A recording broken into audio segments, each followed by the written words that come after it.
Hi అండి అందరికీ. మాది ఇవాళ చేపల కూర. దాన్ని పచ్చి చింతకాయలతో చేస్తున్నాం. చూడండి, పచ్చి చింతకాయలు ఉడకబెట్టి పులుసు చేశాను. పులుసు చూడండి, పులుసు చేసి పక్కకు పెట్టుకొని చేపల కూర కోసం అయితే గిన్నె స్టవ్ మీద పెట్టాను.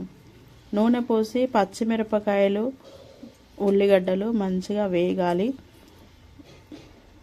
చూడండి, వేగాయి కదా.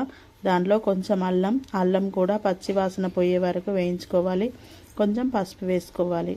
పసుపు వేసుకున్నాక చేప ముక్కలు వేసుకొని కలుపుకోవాలి. వాటిని కలుపుకున్న తర్వాత దాంట్లో కారం, ఉప్పు వేసుకోవాలి.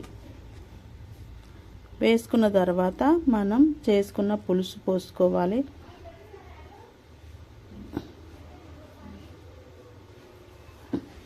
ఆ పులుసు కొంచెం మసిలిన తర్వాత జీలకర్ర మెంతుల పొడి, మెంతి ఆకు, పుదీనా, కొత్తిమీర వేసి కొంచెం ఉడికిన తర్వాత మసాలా వేసుకొని దింపేయటమే. వేడివేడిగా చేపల కూర రెడీ. మా సండే స్పెషల్ చేపల కూర. చూడండి, ఈ వీడియో నచ్చితే లైక్ చేయండి, షేర్ చేయండి, సబ్స్క్రైబ్ చేసుకోండి, మాకు సపోర్ట్ చేయండి.